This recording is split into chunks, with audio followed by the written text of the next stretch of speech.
Now, the Presidential Election Petition Court has confirmed Wednesday, September 6th, to decide the 3 petitions challenging the declaration of Bola Tinubu as winner of the 2023 presidential election. The Chief Registrar of the Court of Appeal, that's Umar Mohammed Bangari, confirmed the date Monday, assuring us that everything has been put in place to ensure hitch-free proceedings.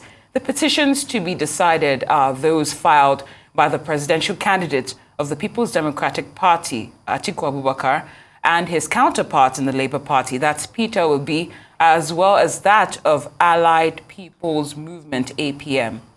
Bangari hinted that adequate security has been put in place and that only the invited members of political parties and the general public would be allowed into the courtroom to avoid congestion and security breaches. Meanwhile, Nigeria's former president, Muhammadu Buhari, has claimed that his administration saved Nigeria from corrupt undertones planted to expose the nation's economy to collapse. Buhari's former spokesman, Garba Shehu, who was replying the former Attorney General of the Federation and Minister of Justice, Mohammed Adoke, over cases involving the Process and Industrial Development Paris Club and the Ajaokuta Steel Company, said Buhari's success in the fight against corruption was unprecedented. Polarized news analyst Dayo Sobowale joins us now to discuss Nigeria's anti-corruption war against the backdrop of claims by the former administration. It's good to have you again on in the studio. Now, I want to know what you think about. Right.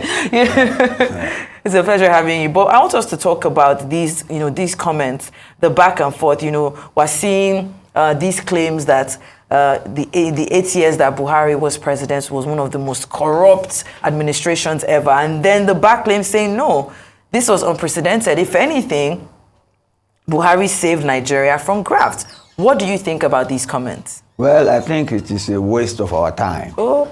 I mean, the first thing is that the former Attorney General who spoke said that the Buhari administration was the worst that ever ruled Nigeria, that he had people in office who are political morons. Mm-hmm. You get me? And that he prayed that Nigeria will never have that sort of government again. And at the same time, the man reacting to this is an expired mouthpiece. Because the regime is not on. You have a new regime in place. So I don't know why he's drawing back the hand of the clock. And I don't know why he's being given such preeminence. He doesn't need to react to every criticism of those who worked with his boss and who did not think well of his boss. Otherwise, he will do that for eternity and will be an extravagant distraction for the present administration. But then my take is this. If you talk of the Buhari regime being successful in the anti-corruption fight, why is the governor of the central bank in detention now? Why is the EFCC boss in detention? Why do we have so many people still in office now, as governors, as senators, who have cases with the EFCC? Does that make sense? It does not make sense. It is fraudulent. It is against the rule of law. Then his own basket, his own luggage, against the judiciary and against the rule of law. You can remember when he was taken to court by some governors on the eve of the election on the Naira redesign and some other things. He defied the courts. The courts asked him to rescind the steps he had taken in a presidential system of checks and balances, and he defied the courts. And then the exemplary case is that of the central bank governor who, while he was in office, took 100 million form of a party to contest election and still went back to office. It's not done. Is that clean? It's not clean. You were earlier, the other time, you were querying why they were awarding contracts speedily, even after the election. Just before he went. And I said there, supposedly you thought I was defending them, that government is a continuum. But thank God there's a new government in place. Luckily, it is his own government. But then they are reviewing all these contracts. He said he was doing infrastructure. Why did you wait until after the election that you started implementing all the infrastructure projects that you have? It's at best suspicious, if not fraudulent. But then, like Umahi, the new Minister of Works, has said, he said, anybody who has been paid, you get me, must either work or return the money. And that they are reviewing all projects. That is making government a continuum. So what is responsible about that? Not to talk of corruption. He has left a very bad legacy. Then again, okay, see the appointments of the security chiefs during this time. See the projects they listed that he put on the ground in his hometown, in Daura. And then see the railways he constructed through Kaduna, although he said he was promoting trade from Niger Republic or Niger, Chad, and so on, landlocked neighbors of ours, so that they don't send their goods through Cotonou, so they should send it through Nigeria. But then it turned out that maybe his best kit and kin are in Niger State, although unfortunately there is a coup now. You get me? But you see, he did so many things that were patently corrupt, and for somebody to come out of the blues after the expiration of their term, to be asking people not to talk about him or to be defending illegality, I don't think it's not on. You should not be given the space in the media that people are giving him. Well, of course, that's your stance is noted. Yes. But I'd like to ask you, Mr. Sobowale, if we look at the excerpts of this statement that was made, was this really about the Buhari administration, or was this an opportunity for to defend Bukola Saraki and also even himself regarding the political persecution that they are facing or have faced? The Attorney General, you get me, was saying that when they wanted to confirm him that Saraki was president of the Senate, then he thought he was not going to work for the interest of Nigeria, but that he himself and Saraki are now best of friends.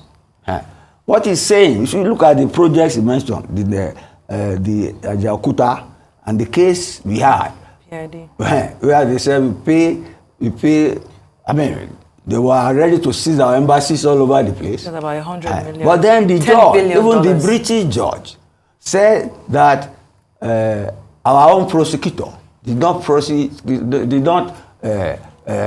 present Nigeria's case diligently enough. And that person is a son, is still around. So Lagosian. You get me? That is that a corrupt-free situation? It is unprofessional, incompetent, and of course fraudulent.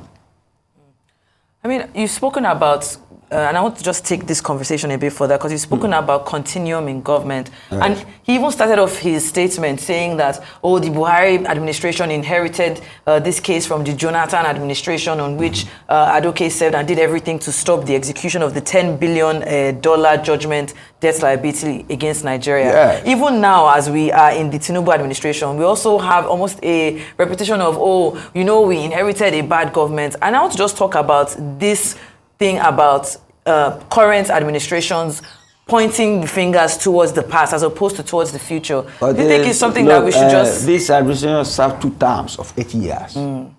This one is an infant administration.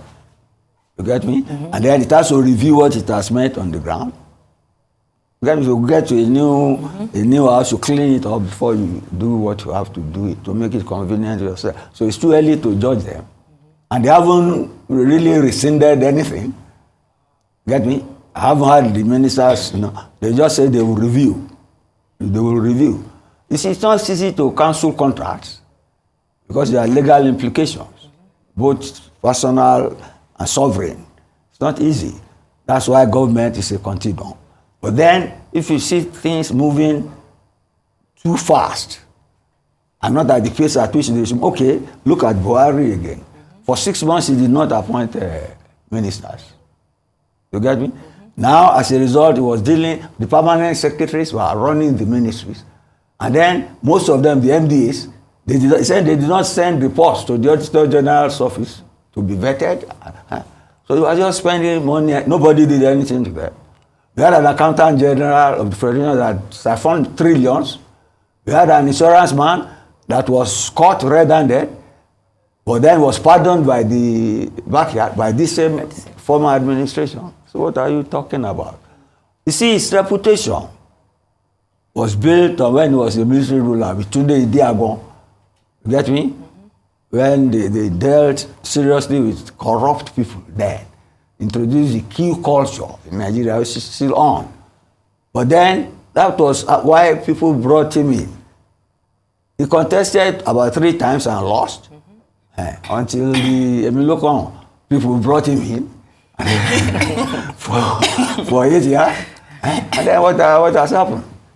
So nobody should tell us old wives' tales about events that we lived through and we saw and we knew were not the best for us.